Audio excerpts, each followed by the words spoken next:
de France, les premiers kilomètres sont à chaque coup de feu très rapides.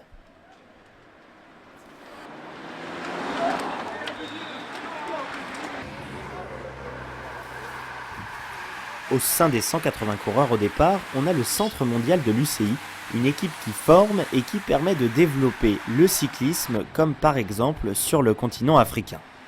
Mais ils viennent juste de revenir de chez eux là en ce moment, et ils apprennent aussi depuis hier que c'est difficile un retour en Europe, après quelques courses en Afrique, que l'allure n'est pas la même, et les conditions sont différentes, mais bon, c'est une bonne expérience effectivement. Une très belle expérience même quand on a la chance de côtoyer des coureurs qui ont participé au Tour de France, comme Freddy Bichot, qui va permettre à la première bordure de se dessiner.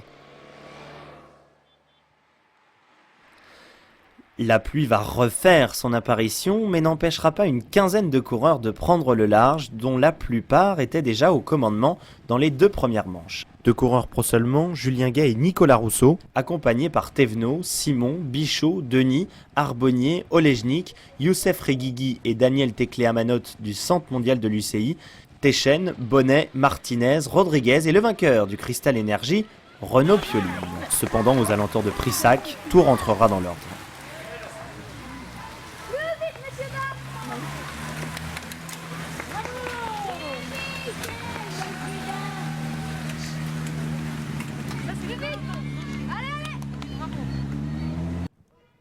L'occasion pour qu'une nouvelle bordure se forme. Et quelle bordure! On y retrouve Dimitri Leboulch, déjà très en vue, tout comme Jérémy Fabio, Stéphane Rossetto, Johan Rigoulet, Nils Brouz, Cristobal Olavaria, Julien Duval, Guillaume Bonnet, Yannick Martinez et Frédéric Talpin du Creusot Cyclisme. En revanche, à proximité du château de Romfort, aucune trace des coureurs nordistes de RLM. Vous l'avez compris, les hommes oranges de Fred Delcambre vont s'employer donc à revenir le plus rapidement possible sur la tête de course, avec cette fois-ci l'aide des coureurs du SCO Dijon, non représentés à l'avant de la course également.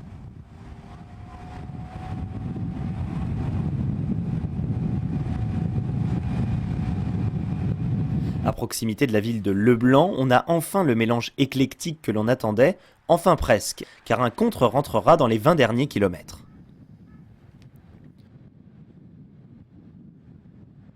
Au premier passage sur la ligne, pas le temps de se ravitailler, ils sont une trentaine à pouvoir encore s'imposer. Qui dit 30 coureurs à l'avant, dit forcément cassure. Dans le dernier tour, 10 coureurs vont s'extirper du groupe, ce sera enfin la bonne.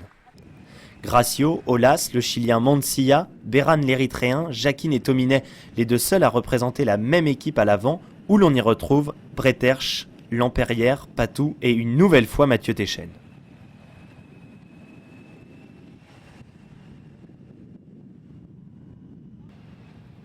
Allo Jacquin du CC Villeneuve-Saint-Germain, 8e de la route orangelle cette année, sort aux 400 mètres, 2 secondes de trop où l'on s'est observé derrière et l'Estonien file à la victoire.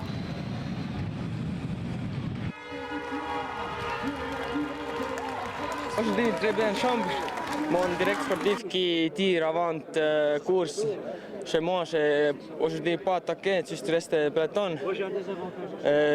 Avant dernière 20 km, j'ai parti avec l'échappée avec mon mec Camille Dominé qui travaille pour moi. Moi, c'est juste attendre le sprint.